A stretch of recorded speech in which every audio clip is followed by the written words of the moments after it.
Hi friends, నా పేరు విజయ్. ఈరోజు మీకు నేను వివో X65 హార్డ్ రీసెట్ ఎలాగో నేను ఎక్స్ప్లెయిన్ చేస్తాను. సో ఫ్రెండ్స్, ఈ మధ్యకాలంలో వివో X65 మొబైల్స్ చాలా ఎక్కువగా అమ్ముడుపోయాయి. దీనికి కారణం దీ వోల్టీ టెక్నాలజీతో డైరెక్ట్గా రావడము. అంటే ఈ మధ్యకాలంలో జియో ఫ్రీ ఆఫరు అని ప్రకటించడంతో ఈ సిమ్ కోసమైన మొబైల్స్ ఎక్కువగా సేల్ అయ్యాయి. అయితే ఈ సిమ్ములు మామూలు మొబైల్స్లలో అయితే ఎల్టీఈ టెక్నాలజీ ఉంటే కనుక యాప్ ద్వారా కాల్స్ పోతాయి. ఇవైతే డైరెక్ట్గా కాల్స్ పోతాయి కాబట్టి ఇవి వోల్టీ టెక్నాలజీతో తయారు చేయడం జరిగింది. అయితే దీనిలో HD camera, battery backup, memory, RAM speed, process speed, slim, so ఇవన్నీ కారణాల వల్ల ఈ మొబైల్స్ ఎక్కువగా అమ్ముడుపోయాయని చెప్పవచ్చు. అంతే ఎక్కువ ప్రాబ్లమ్స్ కూడా ఫేస్ చేస్తున్నట్టుగా మా సబ్స్క్రైబర్స్ మా కామెంట్స్ ఇచ్చారు. అయితే అందులో వాళ్ళు కొన్ని ప్రాబ్లమ్స్ ఏంటి అని అంటే, మొబైల్ హ్యాంగ్ అవ్వడం, రీస్టార్ట్ అవ్వడం, హీట్ అవ్వడం, యాప్స్ సరిగ్గా ఓపెన్ అవ్వకపోవడం, లేదంటే సపోర్ట్ చేయకపోవడం, నెట్ సపోర్ట్ చేయకపోవడం, నెట్ కనెక్ట్ అయినా స్లోగా ఉండడం. అదేవిధంగా చాలామంది ప్యాటర్న్ లాక్ పెట్టాము, మర్చిపోయాము, సో దాని సొల్యూషన్ ఏంటి అని కామెంట్స్ అడుగుతున్నారు. సో అలాంటి వాటికి, అలాగే గార్బేజ్ ఫైల్స్, టెంప్ ఫైల్స్ వల్ల మెమొరీ బాగా ఎక్కువగా పేరుకోవడం వల్ల మెమొరీ ఉన్నా కూడా మెమొరీ లేదని చూపిస్తుంటుంది. సో వీటన్నిటికీ కూడా ఒకే ఒక సొల్యూషన్ ఉంది, అదే హార్డ్ రీసెట్. ఓకే, సో ఈ హార్డ్ రీసెట్ అంటే చాలామంది సాఫ్ట్వేర్ కొట్టడం కావచ్చు, దీనికి ఎక్విప్మెంట్స్ కావాలని అనుకుంటారు. సో హార్డ్ రీసెట్ అనేది సాఫ్ట్వేర్ కాదు. సో సాఫ్ట్వేర్ కొట్టడం వేరు, హార్డ్ రీసెట్ వేరు. ఓకే, హార్డ్ రీసెట్ అనేది మనమే ఇంటి వద్ద ఉండి ఎలాంటి ఎక్విప్మెంట్ లేకుండా మొబైల్ ద్వారానే చేసుకునేదాన్ని హార్డ్ రీసెట్ అంటాం. ఓకే, ఈ హార్డ్ రీసెట్ చేయడం తెలియక చాలామంది ఏం చేస్తున్నారు అంటే, మొబైల్ సెంటర్లోకి వెళ్ళి డబ్బులు పెట్టేసి సాఫ్ట్వేర్ కొట్టించమంటున్నారు. అక్కడ వాళ్ళు 200, 300 తీసుకొని వాళ్ళు కూడా సింపుల్గా సాఫ్ట్వేర్ ఏం కొట్టరు, అదే హార్డ్ రీసెట్ మాత్రమే చేసి ప్రాబ్లమ్ సొల్యూషన్ అయింది, ఓకే అయిందని చెప్పేసి డబ్బులు తీసేసుకొని మనం మోసం చేస్తున్నారు. అయితే మీరు ఇక మీదట అలాంటి మోసపోకుండా సబ్స్క్రైబర్స్ అండ్ వ్యూవర్స్ కోసం ఈ వీడియో పెట్టడం జరుగుతుంది. సో ఫస్ట్ ఆఫ్ ఆల్ మీరు ఏం చేయండి, మీ మొబైల్ని స్విచ్ ఆఫ్ చేసేయండి. మొబైల్ స్విచ్ ఆఫ్ చేసిన తర్వాత ఛార్జింగ్ మాత్రం ఫుల్గా పెట్టేసేయండి. ఎందుకంటే హార్డ్ రీసెట్ చేసేటప్పుడు కానీ, ఫ్యాక్టరీ చేసేటప్పుడు కానీ బ్యాటరీ లో అవ్వకూడదు. అందుకనే మీరు హార్డ్ రీసెట్ కొంత టైం తీసుకుంటుంది అవ్వడానికి, కాబట్టి మీరు బ్యాటరీ ఛార్జింగ్ మాత్రం ఫుల్గా పెట్టేసుకోండి. తర్వాత volume up and power button, so ఈ రెండింటిని ఒకేసారి నొక్కి పట్టి ఉంచండి. వాల్యూమ్ అప్ బటన్ని అండ్ పవర్ బటన్ని, ఈ రెండు బటన్స్ని ఒకేసారి నొక్కి ఒక 10 to 20 సెకండ్స్ కనుక ఉంచినట్టయితే మీకు వివో లోగో కనబడుతుంది. ఓకే, ఈ వివో లోగో ఎప్పుడైతే కనబడుతుందో మీరు ఏం చేయండి, జస్ట్ పవర్ బటన్ని మాత్రమే వదిలేసేయండి, వాల్యూమ్ అప్ బటన్ని అలాగే ఉంచండి. జస్ట్ పవర్ బటన్ మాత్రమే తీసేయండి, అంటే ఫింగర్. ఓకే, సో రిలీజ్ చేసేయండి, వాల్యూమ్ అప్ బటన్ని అలాగే హోల్డ్లో పెట్టేసేయండి. తర్వాత కొద్దిసేపటికి అది ఏమవుతుందంటే మీకు రికవరీ మోడ్ ఆప్షన్స్ ఓపెన్ అవుతాయి. ఓకే, అప్పుడు మీరు ఆ వాల్యూమ్ అప్ బటన్ కూడా తీసేయవచ్చు. ఓకేనా, సో రెండింటి మాత్రం తీసేయొద్దు. సో రికవరీ మోడ్ ఓపెన్ అయిన తర్వాత మనకు రికవరీ మోడ్ అనేది ఇలా కనబడుతుంది.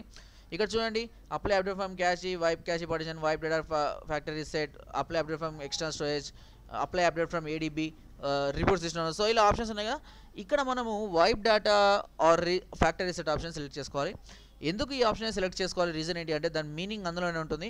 సో వైప్ డేటా అంటే అర్థం ఏంటంటే, మొబైల్తో కొన్నప్పుడు వచ్చింది కాకుండా తర్వాత మనం చేసుకున్న ప్రతి సెట్టింగ్ కానివ్వండి, లేదంటే మనం డౌన్లోడ్ చేసుకునే గేమ్స్, సాంగ్స్, మూవీస్, లేదంటే అప్లికేషన్స్ కానివ్వండి, డాక్యుమెంట్స్ కానివ్వండి, మనం సేవ్ చేసుకున్న కాంటాక్ట్స్ కానివ్వండి, అలాగే పెట్టుకున్న backgrounds, themes, ring tones, so ప్రతిదీ కూడా మొత్తం యూజర్ సెట్ చేసుకున్న ప్రతి దాన్ని డిలీట్ చేయడాన్ని యూజర్ వైప్ డేటా అంటాం. ఓకే, సో ఫ్యాక్టరీ సెట్ అంటే తర్వాత ఇంకా ఫ్యాక్టరీ నుంచి వచ్చిన సెట్టింగ్స్ ఏమైనా చేంజ్ చేస్తే కనుక వాటిని మళ్ళీ రీసెట్ చేయమని అర్థం. ఓకే, అందుకని ఇక్కడ మనం ఈ ఆప్షన్ సెలెక్ట్ చేసుకుంటాం. అయితే ఇక్కడ ఈ ఆప్షన్ సెలెక్ట్ చేసుకోవడానికి మనం టచ్ పనిచేయదు. ఓకే, ఇక్కడ మనం ఏం చేయాలంటే volume up and volume down buttons ఏమో స్క్రాలింగ్ కోసం, ఓకే చేయడానికి ఏమో పవర్ బటన్ యూస్ చేస్తాం. Okay, volume up and volume down buttons ఏమో స్క్రాలింగ్ చేయడం కోసం, అంటే సెలెక్షన్ కోసం ఓకే చేయడానికి పవర్ బటన్ సెలెక్ట్ చేసుకుంటాం. ఓకే, సో ఇక్కడ ఈ ఆప్షన్ సెలెక్ట్ చేసుకున్న తర్వాత మన కన్ఫర్మేషన్ కోసం మళ్ళీ ఎస్తాను అని అడుగుతుంది. ఎందుకంటే డైరెక్ట్గా ప్రెస్ చేసిన అనుకో ఒక్కొక్కసారి మన డేటా లాస్ అయిపోతాం కాబట్టి మళ్ళీ కన్ఫర్మేషన్ అడుగుతుంది. సో నోనా ఎస్తా అని, అంటే తీసేయమంటారా, కంటిన్యూ చేయమంటే అవద్దా అని. అయితే ఇక్కడ అన్ని ఆప్షన్స్ కూడా నో నో నో అనే కనబడితే ఓన్లీ ఒకే ఒక ఆప్షన్ మాత్రమే yes delete all use data అని కడుతుంది. సో మీరు అదే సెలెక్ట్ చేసుకొని ఇక్కడ కూడా సెలెక్షన్ కోసం volume up and volume down బటన్స్ని స్క్రాలింగ్ కోసం ఓకే చేయడం కోసం ఏమో పవర్ బటన్ యూస్ చేస్తాం. ఓకే, ఈ ఆప్షన్ సెలెక్ట్ చేసుకున్నాక మనకు టోటల్ డేటా అంతా, మన డేటా అంతా ఫార్మాట్ అయిపోయి అంతా రీసెట్ అయిపోతుంది. రీసెట్ అయిపోయిన తర్వాత మనకు అంత కొంత టైం తీసుకుంటుంది, అది మీకు చూపిస్తుంటుంది కింద. అయిపోయిన తర్వాత మళ్ళీ మనకు మెయిన్ మెనూ వస్తుంది. ఈ మెయిన్ మెనూలో ఇప్పుడు వర్క్ హార్డ్ రీసెట్ మొత్తం కంప్లీట్ అయిపోయింది కాబట్టి ఫ్యాక్టరీ రీసెట్ చేయమని అడుగుతుంది. సో ఫ్యాక్టరీ రీసెట్ రిబూట్ చేయమని అడుగుతుంది. రిబూట్ అంటే రీస్టార్ట్ అవ్వడం. సో చాలామంది తెలియక ఏం చేస్తున్నారంటే పవర్ బటన్ ప్రెస్ చేయడాలు లేదనంటే బ్యాటరీ తీసి పెట్టాలి అలాంటివి చేస్తున్నారు. దయచేసి అలాంటివి చేయొద్దు. రిబూట్ అంటే రీస్టార్ట్ చేయమని అర్థం. సో రిబూట్ సిస్టమ్ అని అంటున్నాం. సో రిబూట్ అనగానే మొబైల్ రీస్టార్ట్ అవుతుంది. రీస్టార్ట్ అయినాక ప్రాసెస్ అంతా జరగడానికి కొంత టైం తీసుకుంటుంది. 5 నిమిషాలు పట్టొచ్చు, 10 నిమిషాలు కూడా పట్టొచ్చు, ఇంకెక్కువ కూడా పట్టొచ్చు. సో మీరు అనవసరంగా కంగారు పడి హ్యాంగ్ అయిపోయిందని బ్యాటరీలు తీయడం లాంటి మాత్రం ఏం చేయకండి. ఖచ్చితంగా ఆనుతుంది. ఆనేదాకా వెయిట్ చేయండి. ఓకేనా? సో ఇప్పుడు ఆన్ అయిన తర్వాత మనకు కొన్ని మ్యాండటరీ సెట్టింగ్స్ ఉంటాయి. అంటే language, date, time, email ID, password, pattern lock settings. So అలా అన్ని ఆప్షన్స్ అడుగుతూ ఉంటుంది. అంటే మనం కొత్త మొబైల్ కొన్నప్పుడు ఏదైతే సెట్టింగ్స్ ఉంటాయో అవే ఇవ్వాలి ఇక్కడ కూడా. ఓకే, సో కొన్ని వేరియేషన్ కాదు, కొన్ని స్కిప్ ఉంటాయి. స్కిప్ అన్నవాడిని స్కిప్ చేసేయండి. కంపల్సరీ ఇవ్వాల్సిన వాటికి మాత్రం కంపల్సరీ ఇవ్వండి. ఓకేనా? సో అలా కనుక ఇచ్చినట్టయితే మళ్ళీ మన మొబైల్ అనేది యాస్టీస్గా ఆన్ అయిపోతుంది. ఇప్పుడు మీరు కొత్త మొబైల్ కొన్నప్పుడు ఎంత స్పీడ్ తోటి, ఎలాంటి పర్ఫార్మెన్స్ తోటి, ఎలాంటి యాప్స్, గేమ్స్, సెట్టింగ్స్, అదేవిధంగా మెమొరీ కానివ్వండి ఎలా అయితే ఉందో ఇప్పుడు కూడా మీ మొబైల్ అలాగే ఉంటుంది. ఈ ప్రాసెస్లో మనం ప్యాటర్న్ లాక్ పెట్టి మర్చిపోయినా కూడా ప్యాటర్న్ లాక్ కూడా పోతుంది. ఓకేనా?